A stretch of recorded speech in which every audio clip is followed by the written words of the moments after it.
Hello students, आप लोगों का स्वागत है कॉलेज नॉलेज केमिस्ट्री क्लासेस में। आज का हमारा टॉपिक है डी ब्रोगली परिकल्पना या फिर डी ब्रोगली हाइपोथेसिस जिसको बोलते हैं ना। ये हम वीडियो लेक्चर सीरीज अपना कर रहे हैं जिसमें हम क्वांटम केमिस्ट्री के अलग अलग टॉपिक को पूरे सीरियली हम क्या कर रहे हैं, स्टडी कर रहे हैं। तो आज का हमारा जो मेन टॉपिक है वो है डी ब्रोगली हाइपोथेसिस। इससे पहले भी मैंने बहुत सारे वीडियो लेक्चर अपलोड कर दिया हूँ। अलग अलग कॉम्पटन इफेक्ट, आपका फोटो इलेक्ट्रिक इफेक्ट हो सकता है ना, और normal Planck quantum radiation law, ये सभी वीडियो को आप एक एक करके देखें। देखने के बाद आप अगर सीरियली देखेंगे, है ना, नंबरिंग के हिसाब से देखेंगे वीडियोस को, तो आपको ज़्यादा अच्छे से कॉन्सेप्ट क्लियर होगा। तो आज का हमारा टॉपिक उसको देखेंगे, डी ब्रोगली हाइपोथेसिस को समझेंगे। क्या होता है डी ब्रोगली हाइपोथेसिस, क्या बोला है डी ब्रोगली ने, है ना, जो साइंटिस्ट हैं उनके पूरा डिटेल में इस वीडियो लेक्चर में देखेंगे। इसका हम एप्लीकेशन पार्ट को भी देखने वाले हैं। तो चलिए फिर स्टार्ट करते हैं डी ब्रोगली परिकल्पना या फिर डी ब्रोगली हाइपोथेसिस। तो समझते हैं। देखो, सबसे पहला देखो, प्रकाश जो कि विद्युत चुंबकीय विकिरणों का बना होता है। हमें पता है ना, सनलाइट से जो भी रेडिएशन आता है वो क्या होता है, इलेक्ट्रोमैग्नेटिक रेडिएशन होता है। एक पॉइंट याद रखेंगे, इलेक्ट्रोमैग्नेटिक रेडिएशन, इसी को बोलते हैं विद्युत चुंबकीय किरणें, है ना, इलेक्ट्रोमैग्नेटिक रेडिएशन होता है। समझते हैं, ठीक है। और उसकी प्रकृति, जो लाइट की, किसकी प्रकृति, प्रकाश की प्रकृति कण एवं तरंग दोनों के समान होता है। तो जो लाइट्स आता है रेडिएशन, उसका जो नेचर है, प्रकृति है, वो पार्टिकल के जैसे भी होता है और आपके वेव के जैसे भी नेचर शो करता है। मतलब दो प्रॉपर्टी शो करता है वो प्रकाश, जो लाइट आ रहा है ना, जो रेडिएशन आ रहा है। तो प्रकाश के जैसे कुछ गुण होते हैं, जैसे कि विवर्तन हो गया, आपका व्यतिकरण हो गया, ध्रुवण हो गया। इसको हम तरंग सिद्धांत के आधार पर समझ सकते हैं। जबकि जैसे कि हमने पढ़ा है, प्रकाश विद्युत प्रभाव, कॉम्पटन प्रभाव या कृष्ण पिंड का जो रेडिएशन मैंने बताया था, ब्लैक बॉडी रेडिएशन, ये सबको समझने के लिए हमें उसके कणिका सिद्धांत के आधार पर समझाया जा सकता है। मतलब अगर हम प्रकाश विद्युत प्रभाव को समझना चाहें, कॉम्पटन प्रभाव को समझना चाहें या फिर कृष्ण पिंड विकिरण को समझना चाहें, तो हमें उसको एज अ पार्टिकल लेके चलना पड़ता है, कण प्रभाव से लेके चलना पड़ता है ना। लेकिन अदर प्रॉपर्टी जैसे विवर्तन, व्यतिकरण, ये सबको हम एज किस लाइट को किस वे में समझते हैं, तो तरंग सिद्धांत में। तो होता क्या है कि जो लाइट है, जो रेडिएशन है, प्रकाश है, वो दो प्रॉपर्टी शो करता है। एक तो पहला पार्टिकल के जैसे भी बिहेव करता है वो, और दूसरा है वेव के जैसे बिहेव करता है, मतलब तरंग के भांति व्यवहार करता है। इसी को बोलते हैं प्रकाश की दोहरी प्रकृति होती है, डुअल नेचर होता है, बोला जाता है। ठीक है, तो ये आपको लिखना नहीं है, ये आपको ओनली समझना है कि क्या मैं यहाँ पे बताने का ट्राई कर रहा हूँ। ठीक, ये हम समझ गए प्रकाश के बारे में, लाइट के बारे में। तो प्रकाश की इसी दोहरी प्रकृति के आधार पर 1924 में लुइस डी ब्रोगली ने यह परिकल्पना दी। मतलब ये हाइपोथेसिस मतलब होता है सोचना, है ना। तो परिकल्पना दी कि पदार्थों में भी, देखो प्रकाश में तो होता है दो प्रकृति, पार्टिकल और आपका वेव वाला, है ना।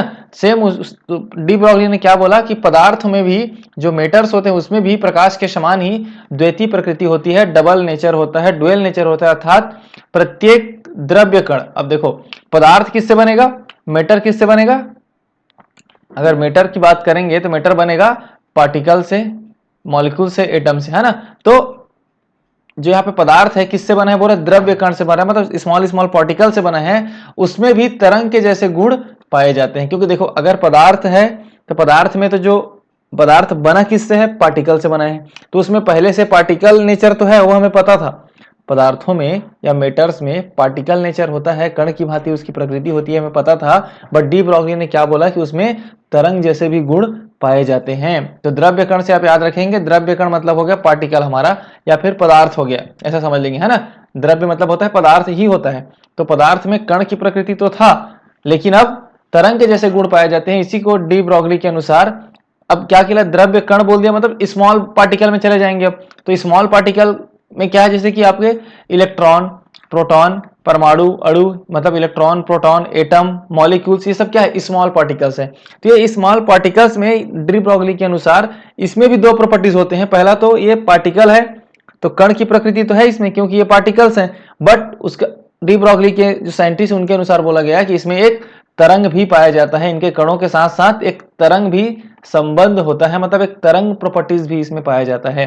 ठीक है, अब हम देखते हैं इलेक्ट्रॉन है जैसे ये, तो इलेक्ट्रॉन को हमने क्या बोला, पार्टिकल के समान समझ रहे थे, लेकिन वो बोला कि तरंग के समान भी प्रॉपर्टी शो करता है। इसी को तो क्या लिखा देखो, तो डी ब्रोगली के अनुसार गति करते हुए छोटे छोटे सूक्ष्म कण जैसे कि इलेक्ट्रॉन, प्रोटॉन, परमाणु, अणु इत्यादि में कणों के साथ साथ एक तरंग भी संबंध होता है, मतलब तरंग भी होता है उसमें, जिसे क्या बोलते हैं, द्रव्य तरंग, मेटर वेव्स बोलते हैं, या फिर उसी को बोलते हैं डी ब्रोगली तरंग दैर्ध्य कहते हैं। तो आपसे पूछा जाए डी ब्रोगली तरंग दैर्ध्य, तो आपको क्या बोलना है? छोटे छोटे सूक्ष्म कण जैसे इलेक्ट्रॉन, प्रोटॉन, न्यूट्रॉन में कण की प्रकृति के साथ साथ तरंग भी एक संबंध होता है, तरंग भी उससे जुड़ा होता है, तरंग प्रॉपर्टीज भी वो शो करता है, जिसको ये बोलते हैं डी ब्रोगली तरंग दैर्ध्य। तो आपको यहाँ तक समझ में आ गया होगा, सिंपल सा है ना। डी ब्रोगली ने क्या बोला कि जो स्मॉल पार्टिकल्स हैं, इलेक्ट्रॉन, प्रोटॉन, न्यूट्रॉन्स, ये सभी स्मॉल पार्टिकल्स हैं, वो पार्टिकल के प्रॉपर्टीज भी शो करेगा, साथ ही साथ उसमें एक तरंग भी होता है उसमें प्रॉपर्टीज में। इसी को बोला, किससे कंपैरिजन किया? वो प्रकाश से कंपैरिजन किया, लाइट से, क्योंकि लाइट में भी तरंग प्रकृति हो रहा है और कण की प्रकृति हो रहा है। तो ये हो गया, समझ आ गया। अब हम देख लेते हैं डी ब्रोगली का समीकरण, देखते हैं डी ब्रोगली का समीकरण। हमें इसको डिराइव करना है, आपको एग्जाम में भी करना होगा, है ना। तो चलिए फिर देखते हैं। तो हमने देखा था प्लांक क्वांटम सिद्धांत, हमने पढ़ा है प्लांक रेडिएशन लॉ एवं आइंस्टीन के सापेक्षता सिद्धांत, जिसको बोलते हैं थ्योरी ऑफ रिलेटिविटी, के आधार पर रखेंगे डी ब्रोगली ने कण की तरंग दैर्ध्य एवं संवेग के मध्य एक संबंध स्थापना की, जिसे डी ब्रोगली समीकरण कहते हैं। तो आपको याद रखना है किसके किसके बीच?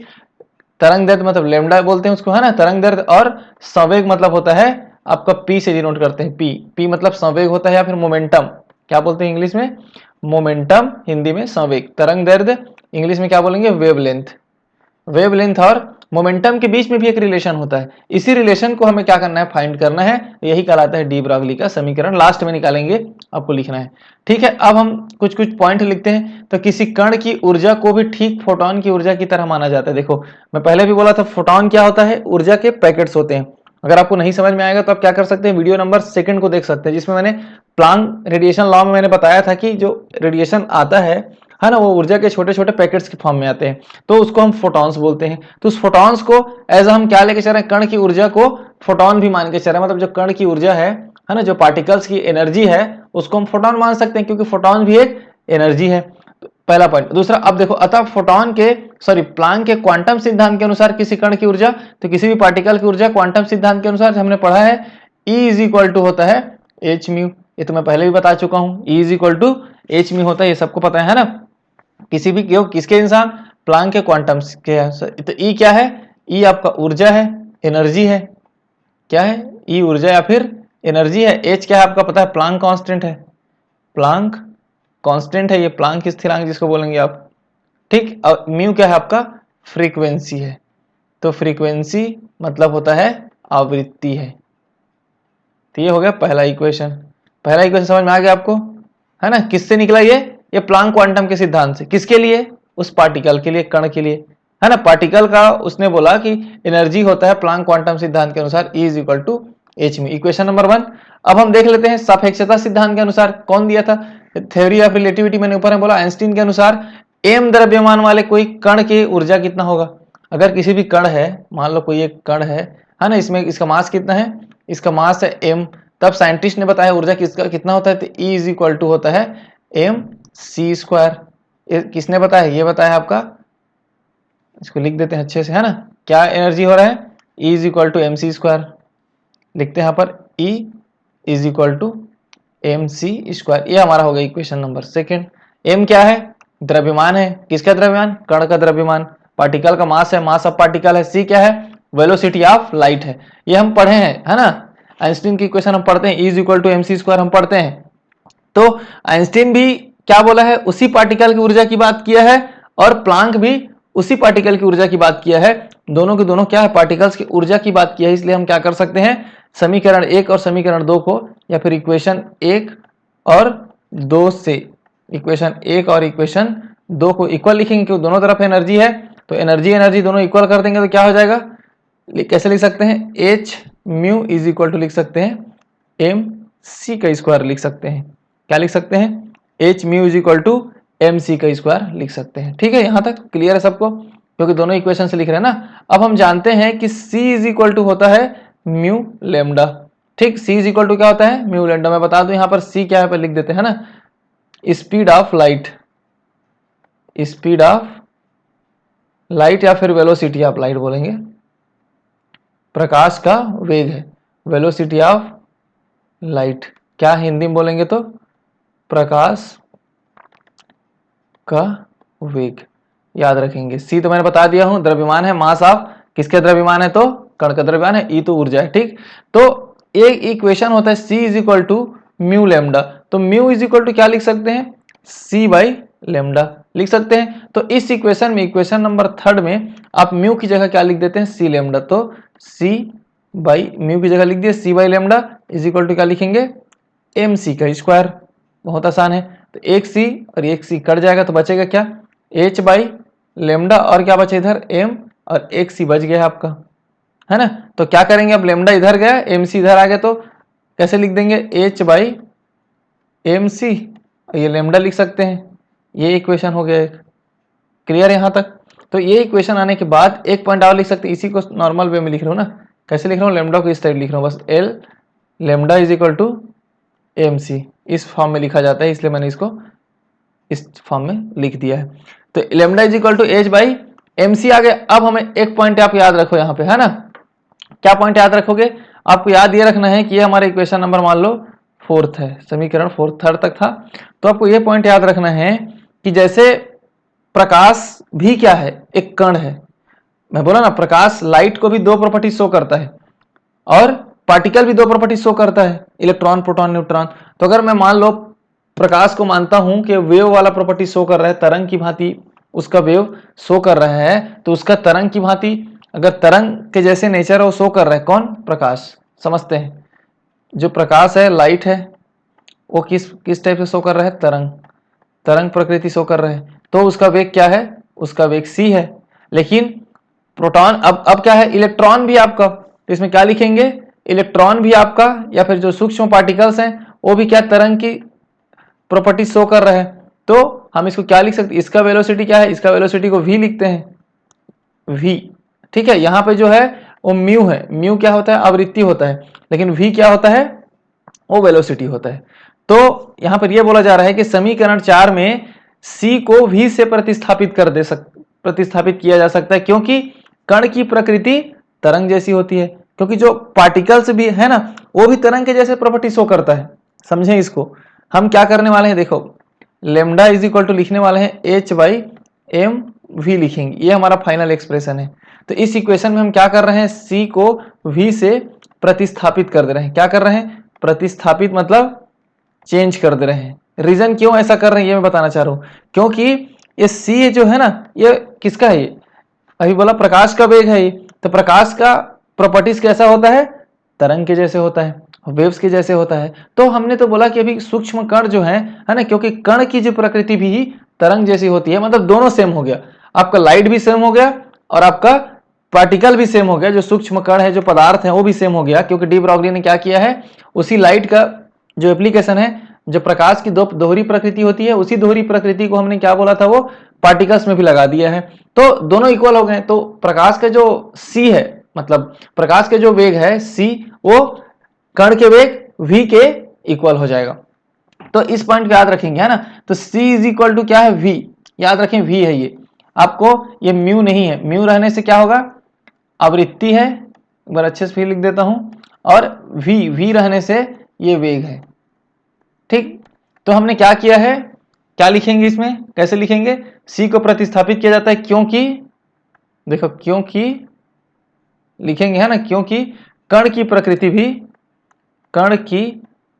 भी तरंग जैसी है, कण की प्रकृति तरंग जैसी होती है। इस पॉइंट को लिख लेंगे, तरंग जैसी होती है, तरंग जैसी होती है। तो क्या लिख सकते हैं, c को v से प्रतिस्थापित किया जा सकता है, ऐसे लिखना है यहाँ पर, प्रतिस्थापित किया जा सकता है। जब प्रतिस्थापित करेंगे तो लेमडा इज इक्वल टू क्या आ गया, एच बाई एम वी आ गया। ठीक, इक्वेशन नंबर 4 में दिख रहा है आपको, इक्वेशन नंबर 4 है क्या, यहां पे लिख देते हैं, लेमडा है और एच बाई एम सी है। अब सी की जगह हमने क्या लिख दिया, वी लिख दिया है। तो याद रखेंगे, वी याद रखेंगे ना, वी वेलोसिटी है, और म्यू जो ऊपर में जितना भी लिखे हैं ये सब, इधर जितना भी लिखे हैं वो म्यू है। म्यू मतलब होता है आवृत्ति। तो आवृत्ति को मैंने क्या बोला, म्यू की जगह क्या रख दिए, सी बाई लेमडा रख के हमने हटा दिया इस इक्वेशन से। क्लियर है सबको। तो फाइनल हमारा इक्वेशन क्या आया है, ये वाला जो आया है ना, यही क्या है, डी ब्रॉगली समीकरण, जो मैंने स्टार्टिंग से बताया है। डी ब्रॉगली समीकरण क्या है आपका, lambda is equal to H by m v. तो लेमडा क्या है, तरंग दैर्ध्य है किसका, उस वेव का, h क्या है प्लैंक कांस्टेंट, m क्या है मास ऑफ द पार्टिकल, और v क्या है आपका वेलोसिटी ऑफ द पार्टिकल। ठीक, क्यों? क्योंकि वो पार्टिकल वेव के जैसे, तरंग के जैसे व्यवहार कर रहा है। अब हम आते हैं इसकी सार्थकता पर, डी ब्रॉगली की। डी ब्रॉगली तरंग की जो सार्थकता है, significance of de Broglie waves. अब देखो, यद्यपि डी ब्रॉगली समीकरण सभी कणों के लिए सत्य है, ठीक है, डी ब्रॉगली ने जो दिया है वो किसके लिए सत्य है? सूक्ष्म कण, माइक्रो पार्टिकल्स, जैसे इलेक्ट्रॉन, प्रोटॉन, अणु, परमाणु के लिए डी ब्रॉगली का तरंग का मान सार्थक होता है। किंतु बड़े कण, जैसे कि हम बोलेंगे गति करती हुई कोई कार, कोई बड़ा कण जिसका वेट बहुत ज्यादा है, उसका मान इतना कम होता है कि उसकी कोई सार्थकता या महत्व तो नहीं रह जाता। अब समझते हैं इसको, एक एक करके देखते हैं। पहला कंडीशन देखते हैं, अधिक द्रव्यमान पर, मतलब ज्यादा वेट वालों पे डी ब्रॉगली का तरंग दैर्ध्य का क्या वैल्यू आ रहा है ना, अधिक द्रव्यमान पर।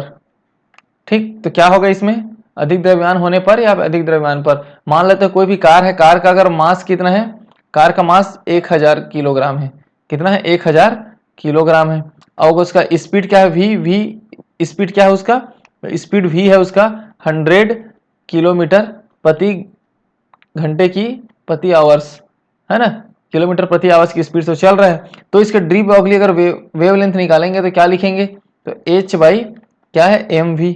तो h इज इक्वल टू, पता है प्लैंक कांस्टेंट है 6.625 होता है, इसका वैल्यू है, क्योंकि कांस्टेंट है तो डायरेक्ट रखेंगे, -34 जूल सेकेंड, इसका यूनिट हो गया। अब आते हैं, मास कितना है हमारा? 1000 किलोग्राम, तो इसमें रख देते हैं, मान लो किलोग्राम में ही रखते हैं तो 1000 रख देते हैं, इनटू वेलोसिटी कितना है हमारा? वेलोसिटी हमारा कितना है? 100 किलोमीटर, 100 किलोमीटर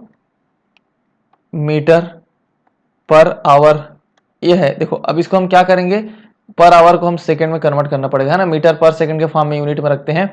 तो 100 किलोमीटर पर आवर को पर आवर याद रखेंगे, कुछ कन्वर्ट करते हैं ना किसमें? मीटर पर सेकंड में, तो 27.8 मीटर पर सेकंड आता है, क्योंकि मीटर पर सेकंड में हम वैल्यू को पुट करेंगे। ठीक, तो इसमें लिखेंगे 27.8 मीटर पर सेकंड। तो जब इस इक्वेशन को सॉल्व करेंगे तो कितना वैल्यू आएगा?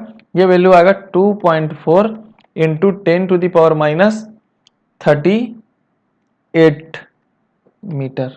तो देखो कितना छोटा वैल्यू आया, 10 टू द पावर -38, मतलब कितना छोटा वैल्यू आ रहा है। ये जो तरंग दैर्ध्य का जो वेवलेंथ का वैल्यू कितना छोटा आ रहा है, इसकी वजह से बोल रहे हैं कि इसका मान को हम निकाल पाना सार्थक नहीं होता, हमारे से पॉसिबल नहीं होता है, क्योंकि बहुत छोटा वैल्यू आता है जिसका कोई महत्व नहीं रह जाता।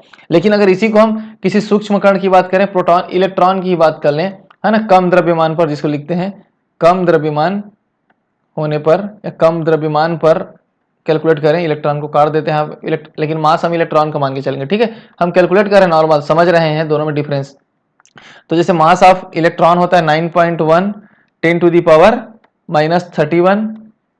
-31 किलोग्राम होता है, इसका मास होता है। और वेलोसिटी आपको पता है ना, वेलोसिटी होता है इसका, मान लेते हैं हम वेलोसिटी को कितना मारा, 10 टू दी पावर 7 की स्पीड से चल रहे हो मीटर पर सेकंड से इलेक्ट्रॉन का। ठीक, तो अगर हम इसी के लिए लेमडा निकालें तो सेम रखेंगे h by m v. h is equal to क्या है? 6.625, यहाँ पे पॉइंट है, into 10 to the power -34 joule second है। और आप इसको रख देते हैं 9.1 10 टू दी पावर -31 मास की जगह, वेलोसिटी की जगह 7। जब इसको सॉल्व करते हैं हम लोग ओवरऑल, तो हमारा जो सॉल्यूशन आता है 7.27 into 10 to the power -11 metre. तो देखो बड़े वाले केस में जब मास को हमने ज्यादा लिया था, पहले वाले केस में तो कितना आया था वैल्यू, इसका वैल्यू जो आया था वो था 10 टू दी पावर -38, कितना छोटा है इसके कंपेरिजन, 10 टू दी पावर -11। तो एक देखा जाए तो जितना छोटा पार्टिकल्स होता है, जिसका द्रव्यमान बहुत कम होता है, उसको हम इसमें डी ब्रॉगली के जो डी ब्रॉगली ने जो भी हाइपोथेसिस सोचा है, जो परिकल्पना किया था, वो समझा जा सकता है वेवलेंथ के लिए। डी ब्रॉगली वेवलेंथ हम निकाल सकते हैं। लेकिन अगर पार्टिकल बड़ा हो जाता है तो, या जिसका मास ज्यादा हो जाता है तो थोड़ा प्रॉब्लम होता है निकालने में। तो ये हो गई इसकी सार्थकता की बात। इसकी सार्थकता कहां तक है, इसकी सिग्निफिकेंस कहां तक है? स्मॉल पार्टिकल तक, जितना छोटा से छोटा पार्टिकल हो, सूक्ष्म कण पे ही ये लागू होता है और लार्ज पे नहीं होता। अब हम देख लेते हैं डी ब्रॉगली समीकरण की एप्लीकेशन पार्ट, है ना, application of de Broglie hypothesis, ये हमारा इंपॉर्टेंट हो जाता है। अब इसको हम समझेंगे कि ठीक है। अब देखो डी ब्रॉगली की परिकल्पना बोर के परमाणु मॉडल को सैद्धांतिक आधार प्रदान करती है। जो बोर ने अपना परमाणु मॉडल दिया था ना, उसको ये प्रूफ करने का काम करती है। कैसे करती है अभी हम देखेंगे, ठीक है। तो बोर के अनुसार, बोर ने क्या बोला है, परमाणु में इलेक्ट्रॉन नाभिक के चारों ओर केवल उन्हीं वृत्ताकार कक्षाओं में गति कर सकते हैं जिनके लिए एच का गुणक कोणीय संवेग का मान h/2 या उसका पूर्णांक होना चाहिए। इसको समझा देता हूं मैं। बोर ने क्या बोला था, ये हमारा न्यूक्लियस है ना, और इलेक्ट्रॉन अगर ऐसा सेल में घूम रहा है, अलग अलग सेल में घूमता है इलेक्ट्रॉन, ऐसा बोर ने बताया है। तो बोर का कहना यह है कि ये उसी सेल में घूमेगा जिसका वैल्यू, एक सेल का वैल्यू कितना होगा, h/2 होगा बोलता है वो। तो उसके बाद अगर दूसरे सेल में हम जाएंगे तो इसका वैल्यू क्या बोला वो n लगा दिया, NH/2। n क्या है, 1 2 3 4। तो फर्स्ट वाले सेल के लिए n का वैल्यू 1, सेकंड वाले के सेल के लिए n का वैल्यू 2। तो उसके पूर्णांक में बोल दिया गया, लिखा ना, पूर्णांक गुणक होता है, मतलब h/2 का अलग अलग वैल्यू होता है। तो बोर ने क्या बोला, जो mvr है, मतलब कोणीय संवेग है, देखो कोणीय संवेग को हम क्या लिखेंगे, mvr, याद रखना है ना, जो यहाँ पे कोणीय संवेग का मान। तो बोर के अनुसार mvr इज इक्वल टू बोला हो nh/2 होता है। ये उसने अपने इक्वेशन दिया है, बोर ने क्या दिया है, mvr is equal to nh/2, जहां पे m mass of electron, v velocity of electron, r क्या उसका रेडियस है उस पाथ का, और वो क्या बोला, इलेक्ट्रॉन वहीं पे पाया जाएगा जहां का जो कोणीय संवेग है mvr का वैल्यू है h/2 का कोई पूर्णांक होगा। तो n is equal to, Bohr ने क्या बोला, n इज इक्वल टू 1 2 3 4 5 हो सकता है, यही क्वांटम नंबर कहलाता है, क्वांटाइजेशन कहलाता है। तो इसी को ही प्रूव करता है आपके डी ब्रॉगली के द्वारा। उसको हम देख लेते हैं क्या, कैसे प्रूव किया डी ब्रॉगली ने, ठीक है। तो मतलब ये वाला एक्सप्रेशन जो अभी यहाँ पे जो मैंने लिखा है, इसी को हम डी ब्रॉगली के इक्वेशन से हम लेके आते हैं। तो डी ब्रॉगली के अनुसार v वेग से, देखो स्पीड बता दिया, v वेग से क्या कर रहा है, कोई भी इलेक्ट्रॉन गति कर रहा है, सूक्ष्म कण, तो उसकी प्रकृति तरंग की भी होती है। अभी हमने पढ़ा कि डी ब्रॉगली ने क्या बोला था कि कण की प्रकृति भी, जो भी पार्टिकल्स होते हैं उनकी प्रकृति भी तरंग के जैसी होती है। तो प्रकृति तरंग की होती है, और तरंग की अगर प्रकृति है तो क्या करेगा, इलेक्ट्रॉन एक वृत्तीय कक्ष में घूम रहा है। अब समझ लेते हैं, मान लेते हैं यहाँ पर एक न्यूक्लियस है, ऐसा न्यूक्लियस के बाद ये हमारा एक एरिया है, जो बोर ने बोला था कि ऐसी इलेक्ट्रॉन घूमता है, लेकिन वो क्या बोल रहा है डी ब्रॉगली, वैसे तरंग के फॉर्म में घूम रहा है, बोल रहा है, क्या बोल रहा है वो, तरंग के फॉर्म में घूम रहे इलेक्ट्रॉन, ठीक है। अब उसका स्वभाव तो तरंग जैसा लिखा है, तो तरंग को लगातार कला में रहना होगा।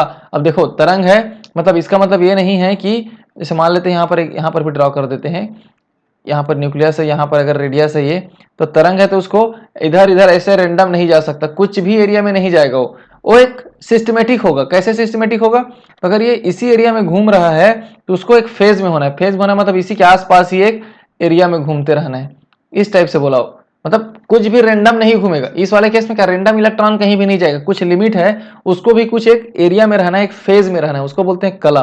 तो तरंग को लगातार अपने एक एरिया में रहना है, एक फेज में रहना है, तो उस फेज में जब रहेगा वो, तो क्या कहलाएगा, वृत्त की परिधि तरंग दैर्ध्य का पूर्णांक गुणक होना चाहिए। मतलब अब हम जैसे वृत्त बनाते हैं, एक सर्कल बनाते हैं, तो इसको क्या बोलते हैं, सर्कल का परिधि ही बोलते हैं ना, तो इसमें ही होना चाहिए, तो इसके कुछ वैल्यू में ही होना चाहिए। तो वहां पर क्या बोला था, अब हम इसको समझा लेते हैं, ठीक है। तो अब इसको देखते हैं यहां पर, तो हमने अभी क्या पढ़ा, इस पॉसिबल नहीं है, ठीक। तो देखो, तो परिधि क्या, अगर वृत्त की परिधि हम निकालें, उसका वैल्यू होता है 2πr। वृत्त की परिधि क्या होता है, 2πr, यहाँ पे लिख देंगे, है ना, वृत्त की परिधि। और वो क्या बोला, इसको भी एक कला में होना चाहिए, एन लेमडा, एन लेमडा को हम वेव के फॉर्म में लिखते हैं, तो तरंग का कला को, तरंग की कला की है ये एन लेमडा, ठीक है, याद रखेंगे। जो लिखा है ना फेज, फेज में होने पे उसका वैल्यू होता है एन लेमडा में होना चाहिए। तो कोई भी वेव है उसको वृत्त की परिधि में होना चाहिए, क्योंकि ये हमारा वृत्त है, वृत्त है, तो ये हमारा जो एक सर्कल है, यही क्या कहलाएगा, परिधि कहलाएगा। अब इसमें ही तरंग होना चाहिए, वो पार्टिकल जो भी है वो इसी में होना चाहिए, तो इसमें होगा तो ये वाला वैल्यू पुट होगा 2πr is equal to n lambda. तो यहाँ पर 2πr लिख देते हैं, 2πr की जगह n लिखे, n के बाद h। अब देखो n तो लिख दिया मैंने, lambda, lambda is equal to क्या निकाले हैं, h/mv। अभी हमने निकाला है किससे, डी ब्रॉगली की इक्वेशन, इसको पुट कर देते हैं, तो h/mv, ये प्रूफ हो गया यहाँ तक। h/mv होने के बाद अब क्या करने वाले हैं हम इसको, अब देखो यहाँ पे लिखते हैं 2πr NH mv। अब देखो क्या करेंगे आप, MVR लाना है हमें, तो MV वाला टर्म को ऊपर ले जाओ और बाकी 2 MVR को यहीं छोड़ दो, 2 पाई को नीचे ले आते हैं, तो क्या हो जाएगा MVR हो गया। अब इधर क्या बचेगा NH/2 पाई, देखो वही आ गया, आया कि नहीं आया आप समझ। तो MVR आ गया, NH/2 पाई, MV को इधर लेके गए हैं और 2 पाई को नीचे लेके आया हूं, समझना है, आसान है। MV को ऊपर लेके गए हैं, 2 पाई को नीचे लेके आए, तो MVR NH/2 पाई, यही हमारा क्या था MVR = NH/2 पाई। देखो बोर का भी था यहाँ पर, इस एक्सप्रेशन से देखोगे तो यही हमारा क्या था, बोर का भी था। तो बोर ने जो बोला था कि इलेक्ट्रॉन, देखो यहाँ पे लिखा है, अतः डी ब्रोगली का सिद्धांत सिद्ध करता है कि इलेक्ट्रॉन केवल उन्हीं वृत्ताकार कक्षाओं में घूम सकता है जिनका पूर्णांक वैल्यू क्या होता है NH/2 पाई होता है, जिसके कोणीय संवेग का पूर्णांक गुणक होता है। अतः इस इलेक्ट्रॉन का कोणीय संवेग क्वांटीकृत होता है, क्वांटाइजेशन होता है, क्योंकि n क्या है हमारा यहाँ पर, बोर ने भी बताया, क्वांटम नंबर को बताया था, प्रिंसिपल क्वांटम नंबर को। तो जो हमारा बोर ने बोला था कि इलेक्ट्रॉन भी एक उसका कोणीय संवेग होता है, इलेक्ट्रॉन के हर जहां पे वो घूमता है NH/2 पाई के वैल्यू वाले सर्कल में घूमता है, यही इक्वेशन प्रूव कर दिया आप डी ब्रोगली ने। तो इसीलिए ये इसका एप्लीकेशन है कि डी ब्रोगली के द्वारा बोर के परमाणु मॉडल का भी सैद्धांतिक सिद्ध किया जाता है। अब बोर ने क्या बोला था, एक बार और मैं आप लोगों को रिवाइज करा दूं। बोर ने ये बोला था कि यहाँ पे एक न्यूक्लियस है और ये अलग अलग सेल्स हैं, है ना, अलग अलग सेल्स हैं जहां पर इलेक्ट्रॉन पाया जाता है। अगर इलेक्ट्रॉन पाया जा रहा है तो बोर ने बोला था कि हर एक सेल का एक वैल्यू होता है। क्या होता है, पहले वाले का मान लो NH, पहले वाले का H/2 पाई है, तो सेकेंड वाले का 2H/2 पाई होगा, थर्ड वाले का 3H/2 पाई होगा। तो ऐसे एक अलग अलग सेल का वैल्यू बोला था। अब किसका बोला था, कोणीय संवेग बोला था, तो कोणीय संवेग मैंने बता दिया, एंगुलर मोमेंटम MVR, क्योंकि इलेक्ट्रॉन घूम रहा है, एंगुलर मोमेंटम हो रहा है, उसमें घूम रहा है ना, तो उसका वैल्यू हो गया MVR। इसी को बोल रहा था NH/2 पाई, क्योंकि n क्या है हमारा, क्वांटम नंबर है जो मैंने बताया, n = 1 2 3 4 कुछ भी रखते जाओगे, देखो यही वैल्यू आते जाएगा, 2H आते जाएगा, H आते जाएगा, तो ये हो गया आपका बोर का परमाणु मॉडल। तो मैंने बता दिया, यहाँ पे हमने समझ गए डी ब्रोगली समीकरण होता क्या है, हाइपोथेसिस क्या उसने हाइपोथेसिस, देखो हाइपोथेसिस मतलब सोचना ही होता है। तो उसने सोचा कि प्रकाश का दोहरी प्रकृति है, तो ऐसा क्यों नहीं, ऐसा ही कोई पदार्थ के पार्टिकल्स की भी दोहरी प्रकृति होगी, बस यही सोचा है, हाइपोथेसिस है वो, ठीक। इसके बेस पे डी ब्रोगली ने इक्वेशन दिया जिसको डी ब्रोगली समीकरण बोलते हैं, लैम्डा = H/mv। उसके सार्थकता को मैंने बता दिया, साथ में उसके एप्लीकेशन पार्ट को भी मैंने एक्सप्लेन डिटेल में कर दिया है। उम्मीद करता हूं वीडियो आपको समझ में आया होगा। अगर वीडियो आपको अच्छा लगा होगा तो चैनल को सब्सक्राइब कर दें, वीडियो को लाइक कर दें और वीडियो को ज़्यादा से ज़्यादा अपने दोस्तों में शेयर कर दें ताकि सभी तक ये बातें पहुंचे, ठीक है। मिलते हैं नेक्स्ट वीडियो लेक्चर में एक नए टॉपिक के साथ, जिसमें हम देखेंगे हाइजेनबर्ग की अनिश्चितता का सिद्धांत। तब तक के लिए थैंक यू।